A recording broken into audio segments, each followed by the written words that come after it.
Minute एक जन कौन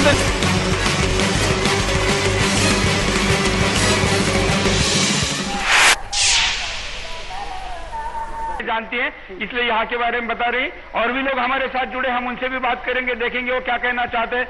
कुछ और नए दर्शक कार्यक्रम में जुड़ चुके हैं। मैं दोबारा जो नए दर्शक का अगर दोबारा जिन्होंने लेट टीवी शुरू किया होगा उनके लिए बताना चाहूंगा कि हम एलोरा जो कि शिव तीर्थ है, यहाँ पर घृष्णेश्वर ज्योतिर्लिंग है, जनार्दन स्वामी महाराज का आश्रम है, वहां से आज का बिंदास बोल कर रहे और शुद्ध आध्यात्मिक लोग इस विषय पर प्रतिक्रिया दे रहे। यहाँ पर कोई पॉलिटिकल पर्सन नहीं है, इसलिए अपनी मन की बात करे और श्रद्धा से बात करे। एक और दर्शक हमारे साथ बात करना चाहते, बोलिए क्या कहेंगे। हमारा कहना ऐसा है, जगत गुरु जनार्दन स्वामी मोहनगिरी जी महाराज और उनके उत्तराधिकारी स्वामी शांतिगिरी जी महाराज जी ने 1975 से भक्त लोगों को या सब जो ग्रामस्थ है उन्हें न दारू मुक्त, व्यसन मुक्त और महिलाओं को अपने संसार के लिए जो अच्छा होना चाहिए वो हिसाब से आज तक कार्य किया है। मगर सरकार ने आज तक कोई भी सुविधा या जो गुरुकुल चलाते हैं गुरुकुल के लिए भी कोई सुविधा आज तक सरकार ने दी नहीं है। हमारा कहना है कि सरकार ने ऐसे जो कार्य चल रहे हैं उनके प्रति अपना ख्याल रखना चाहिए। जो कि सरकार बाकी जो प्रोग्राम होते हैं वो प्रोग्राम में करोड़ों रुपया खर्चा करती है, मगर आज ये जो प्रोग्राम है हमारे स्वामी जी का ये 21वां पुण्य स्मरण है और आज तक यहाँ जो भी पब्लिक, जो भी भक्त लोग आते हैं उन्हें स्वामी जी ने व्यसन मुक्ति से और नारियों को भी सशक्तिकरण के हिसाब से बहुत कुछ समझाया है और वो हिसाब से ही ये सब चल रहा है। तो सरकार से हमारी गुजारिश है कि सरकार जल्द से जल्द ये जो प्रोग्राम के वजह से जो देख रहे हैं तो हमारे आश्रम के लिए और ये कार्य के लिए अपनी मदद देने की करे। बिल्कुल, यहाँ पर हमारे साथ सदा शिवानंद जी भी जुड़, एक और महिला शायद बात करना चाहती है, मैं उनसे भी जानना चाहूंगा कि उनकी क्या, ये बहुत अच्छी बात है, स्वागतार्ह बात है कि महिलाएं खुद होके सामने आकर बात करती है। बोलिए आपकी क्या प्रतिक्रिया है। जय बाबा जी। हाँ। हमारी ये प्रतिक्रिया है कि जब सरकार किसी शराब की दुकान को लाइसेंस चाहिए तो तुरंत दे देती है और उसे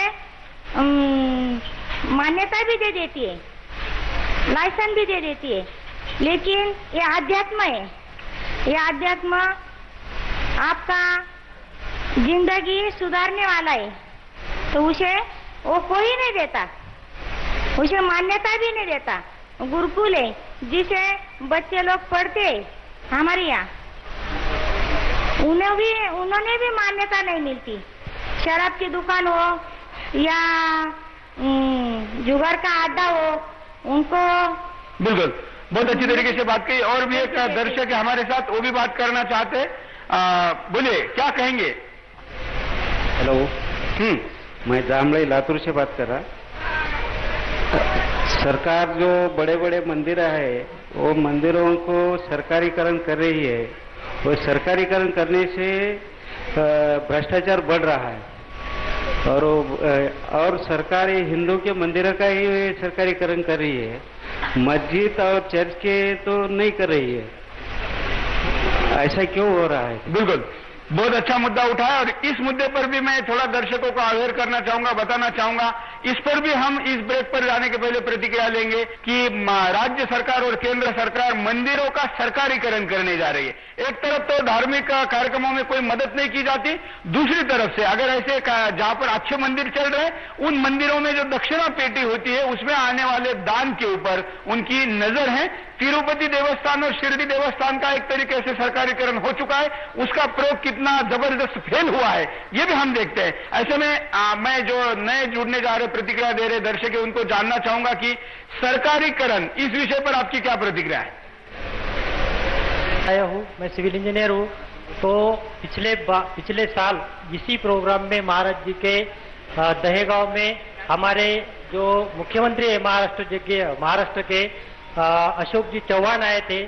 तो उन्होंने एक यहाँ पे घोषणा की थी कि हमारा यहाँ जो अनुष्ठान का प्रोग्राम चालू है, अनुष्ठान में यहाँ 7 दिन भक्तों का मौन व्रत रहता है, वो फलाहारी रहते हैं और वो 7 दिनों के बाद वो यहाँ से कार्यक्रम की सांगता होने के बाद वो कई व्रत और ध्यान धारणा करते हैं। तो यही अनुष्ठान ब्रह्मचर्य संस्कार सिखाता है, उनसे अपनी जनता में बहुत बड़ी ताकत निर्माण होती है।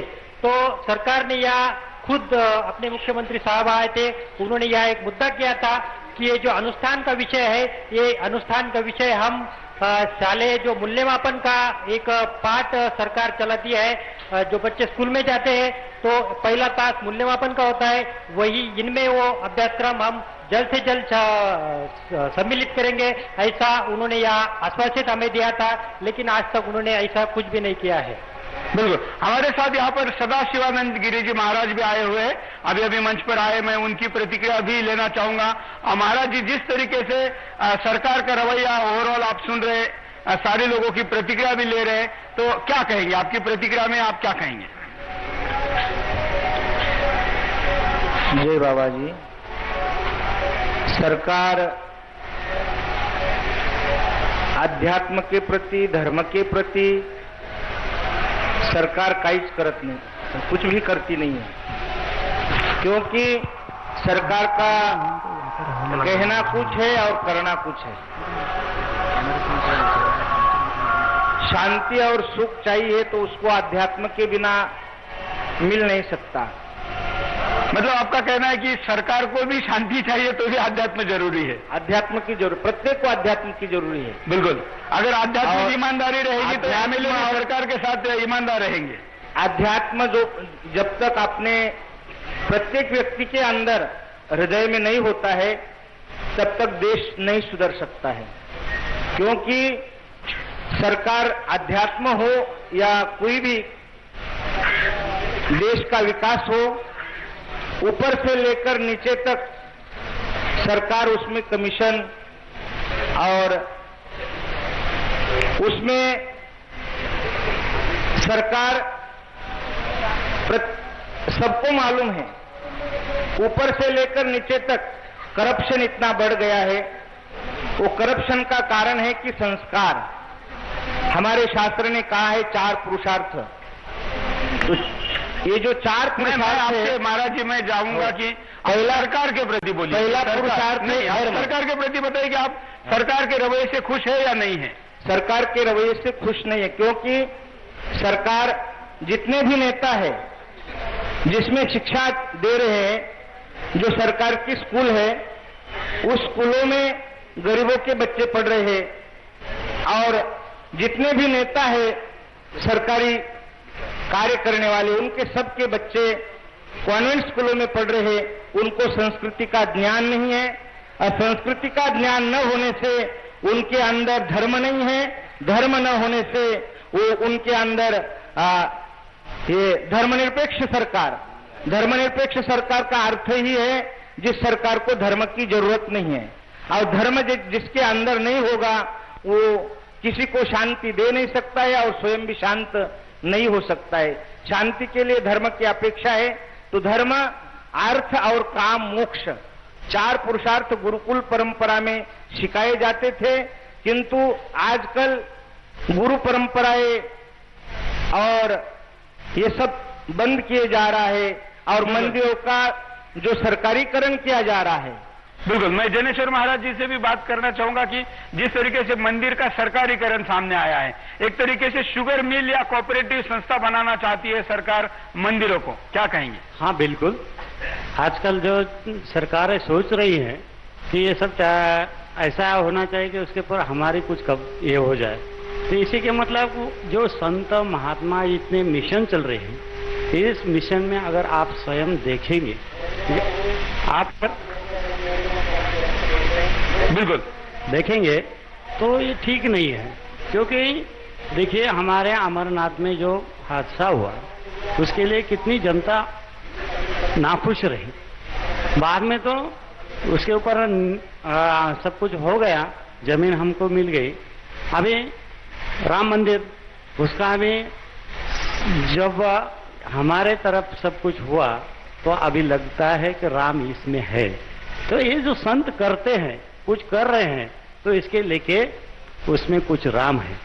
और उसके साथ चलते चलते, और ये जो आध्यात्मिक क्षेत्र का जो कार्य है, वो चलते चलते सरकार काम कर रही है कुछ जगह पर, लेकिन लोगों का आरोप है कि काम कर रही है, उस दान देने में उनका ध्यान नहीं कर रहे हैं। अगर हम तिरुपति का उदाहरण दे तो तिरुपति में सबसे ज्यादा चंदा आता है और उस चंदे से चर्च को सब्सिडी दी जाती है। हाँ, मैं यही कहना चाहता हूँ, चर्च के लिए सब्सिडी होती है। विदेश अब जाएंगे, हमारे मुस्लिम भाई रहते हैं, उनके लिए या हज यात्रा के लिए सब सुविधा मिलेगी, लेकिन कोई अगर पंढरपुर जाता है, कोई अगर काशी जाता है, कोई हरिद्वार जाता है, में तो टोल देना पड़ता है। यहाँ तो हमारा पैदल चलने के लिए टोल मांग रहे हैं। अभी तो किसी धर्म के प्रति कोई विरोध या अनास्था का विषय नहीं है, हम किसी के खिलाफ नहीं बोलना चाहते, लेकिन क्या जिस तरीके से यहाँ पर आरोप हो रहे, अगर राजनेता इस कार्यक्रम को जो भी देख रहे होंगे, और हम हमेशा जिस विषय का कार्यक्रम होता है उससे जुड़े हुए नेताओं को कहते हैं कि आप इस कार्यक्रम को देखिए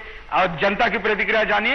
ये प्रतिक्रिया देखकर निश्चित उनको भी लगा होगा, जैसे सदाशिव गिरी जी महाराज जी ने कहा कि सरकार को भी अगर शांति चाहिए तो धर्म की जरूरत है। लेते एक छोटा सा ब्रेक के बाद आएंगे और लेंगे वही सवाल, पूछेंगे आपको कि क्या सरकार धार्मिक कामों के प्रति अनास्था दिखाती है। ब्रेक के बाद।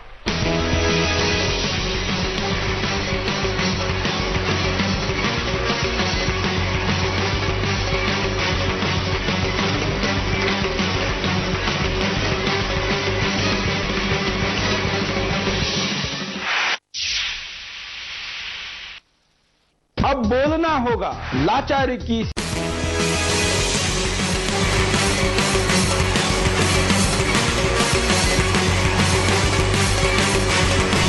एक मिनट एक दिन कुंदन